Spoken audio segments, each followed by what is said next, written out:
Brian Heater with Engadget. We are here with two of what are sure to be two of the hotter tablets of the holiday season. This, of course, is the Kindle Fire, $199, just came out this week, and on its right is the Nook tablet. Two pretty affordable Android tablets from companies that are slightly better known for making ebook readers. These are their two major attempts to push into the tablet market. Immediately, aesthetically, some clear differences between the two. The Kindle Fire is kind of pretty straightforward looking rectangle tablet. Looks a lot like the BlackBerry Playbook. Word on the street is that it was actually made by the same OEM as the BlackBerry Playbook, using some very similar plans. This is the Nook tablet. Looks pretty different from anything else on the market, save of course for the Nook Color, which was its predecessor. It's kind of it's a bit of an upgrade to the Nook Color. The internals are certainly better. There are some slight differences to the exterior. It's a little bit lighter in terms of the actual color of the bezel. It's also about an ounce lighter than that as well. In terms of let's actually start both of these guys up. We'll show you some of the applications.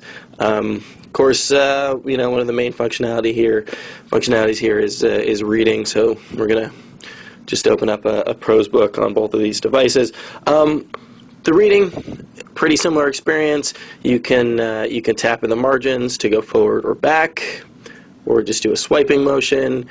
If you just hit them, sometimes it'll come up. The Kindle isn't always as responsive as we would like it to be, unfortunately.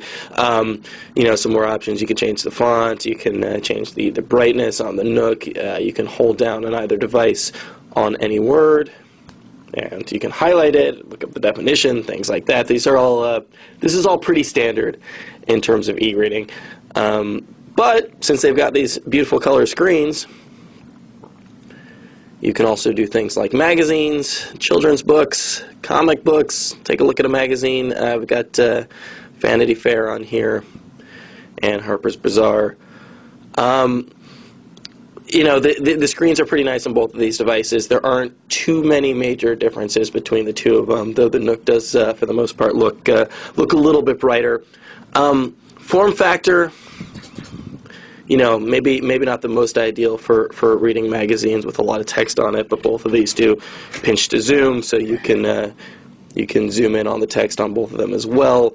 The reading functionality is a little bit nicer in terms of magazines, I would say, on the Nook, because it's actually got this page forward animation.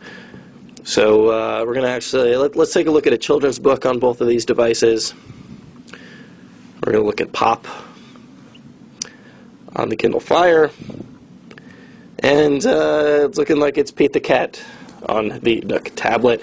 Again, the reading functionality pretty similar on children's books for both of these. It's just a simple page forward, which is you want. Well,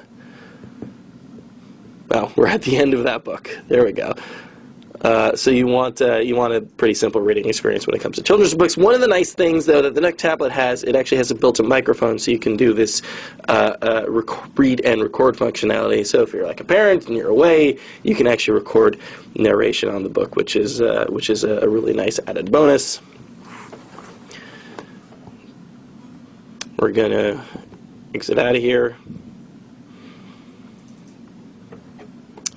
And let's look at a comic book on each of these devices. One of the interesting distinctions between the two of them is actually which comic company each one of them decided to partner with. If you're a DC fan, you may want to stick with the Kindle. If you're a Marvel fan, it's all about the Nook.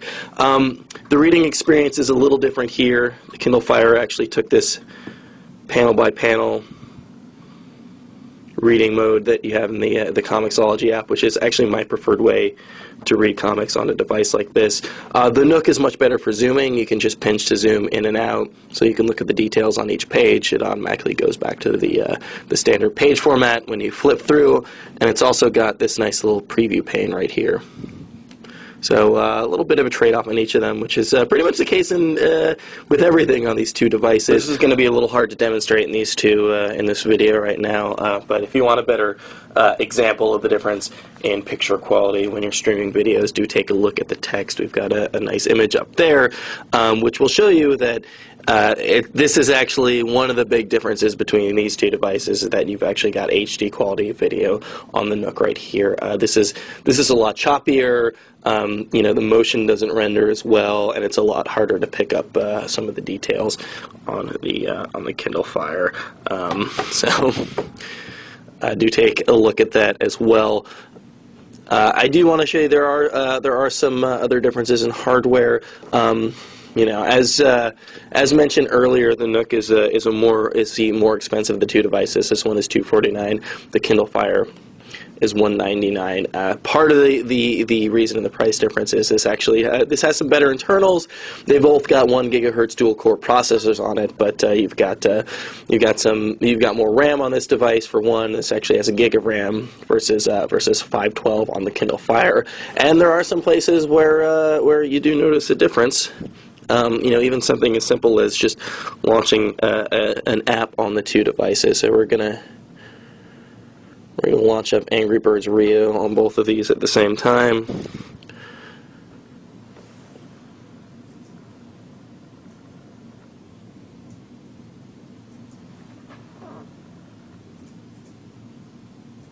There you go. A slight difference in the speed on the two, but the Nook definitely does win for speed. Some of the other differences, you can actually, if you take a quick look, this is the home screen for both of these devices. The UI is a little bit different. They're both running Android Gingerbread. Amazon has gone a lot farther to actually skin the thing. So this is your home page. It looks like a bookshelf. The Nook, it looks a little bit more familiar for people who've used Android. You've got some icons down here. If you bring this up, you've got this. Actually, the apps are organized in a way similar to the newsstand, but that's not a huge difference. You can bring that layout on both of these devices. There are some other hardware differences. This one actually has 16 gigs of storage built in. The Kindle Fire, on the other hand, only has 8 gigs.